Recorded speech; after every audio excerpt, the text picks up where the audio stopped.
Hey there. So tonight, we're stepping into a world that'll make you deeply grateful for that hot shower you took this morning. We're traveling back to Victorian London circa the 1850s, where clean meant something very different. Think top hats, corsets, and elegant gowns.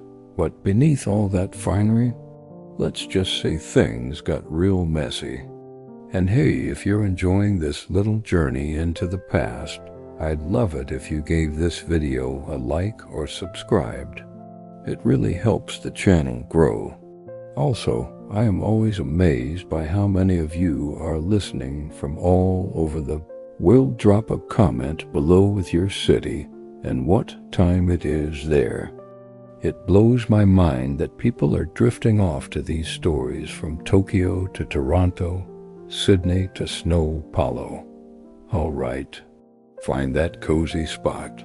Take a slow, deep breath in and let it out.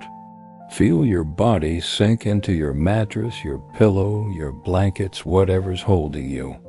Because in just a moment, you're waking up in 1850s London. And trust me, you'll never take indoor plumbing for granted again. The first thing that hits you isn't the dim light filtering through grimy windows. It's the smell. Thick, heavy, almost chewy. Imagine every foul odor you've ever wrinkled your nose at. Rotting garbage, horse manure, coal smoke, human waste all stewed together in the damp summer air. And underneath it, something sweet, sickly wrong. You shift in bed if you're lucky enough to have one. The sheets, if they exist, are rough, scratchy, and carry the faint tang of sweat, smoke, and something you can't quite name. Because fabric softener won't be invented for another century. Good news, you're alive.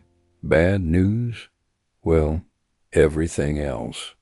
If you read poor, and most people were, you likely crammed into a 10 by minus 12-foot room with 6 or 8 others. Family? Strangers doesn't matter. Privacy is a luxury for the rich. The walls weep with damp. Green mold creeps in the corners. And that bathroom? It's a chamber pot under your bed shared. Even if you're middle class lucky, you've got your own room. But still no running water, no electricity. And that porcelain toilet you're picturing? Yeah, it doesn't exist yet. Now here's the wild part. Everyone thinks they're clean. And they genuinely believe they're practicing good hygiene. It's just that their version of clean involves, well, not bathing. Daily showers? Laughable.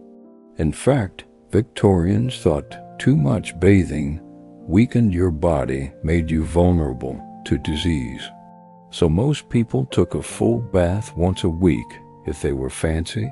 The poor, maybe once a month. Instead, they relied on the sponge bath, a quick wipe of the face, hands, armpits, and, well, the important bits. Everything else left to fate until bath day. And if you did get a bath, the whole family used the same water. Dad first, then mom, then the kids in birth order. By the time little Timmy climbed in, that water wasn't water anymore. It was soup. Your shoulders drop just thinking about it, and suddenly your morning shower feels like a miracle. We haven't even talked about teeth yet. Toothbrushes existed, but they cost as much as a week's groceries and had bristles made of pig hair. Poor folks, they chewed celery for cleaning, or brushed with soot, chalk, or powdered cuttlefish bone. Toothache? You visited the barber or the blacksmith who'd yank it out with pliers. No anesthesia, no sterilization. Just grit your teeth and scream into a leather strap. Hair washing? Done once a month with eggs, vinegar, or beer cracked over your scalp. And those fancy pomades, they turned rancid after a few days. So the crowning glory of Victorian women often smelled like spoiled butter. Laundry took all day. Clothes were scrubbed by hand in tubs of water mixed with urine. Yes, human urine, it's full of ammonia. Stains were treated with kerosene, and underwear? Many poor people didn't wear any at all. And the streets, oh, the streets. 2 million people. No garbage collection. No sewers. Just waste, human, animal, kitchen tossed into the gutters. Horses dropped 35 pounds of manure per day each. In summer, the stench was so thick you could taste it. Then came the great stink of 1858, when a heat wave turned the Thames into a bubbling river of sewage. Parliament had to douse its curtains in lime just to function. That's when engineer Joseph Bazalgette built London's modern sewer system and changed public health forever. But even then, toilet paper, not really a thing. Menstrual care, reusable rags washed in secret. Medicine, mercury, opium, and bloodletting doctors prescribed poison like it was candy. Yet through it all, people lived. They fell in love, raised families, wore their best dresses to church, found joy in music, poetry, and quiet evenings despite the filth, the fear, the constant threat of cholera. And that's what's so humbling. They did their best with what they had.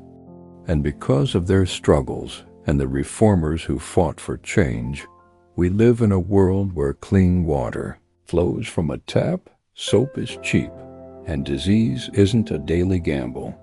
So tonight, as you lie in your clean sheets, breathing safe air, maybe give a quiet thank you to those who dreamed of a cleaner world, even if they never lived to see it. And if this story made you appreciate your modern comforts just a little more, hit that like button, subscribe for more historical deep dives, and ring the bell so you never miss a story. Sweet dreams. And sleep well, you've earned it.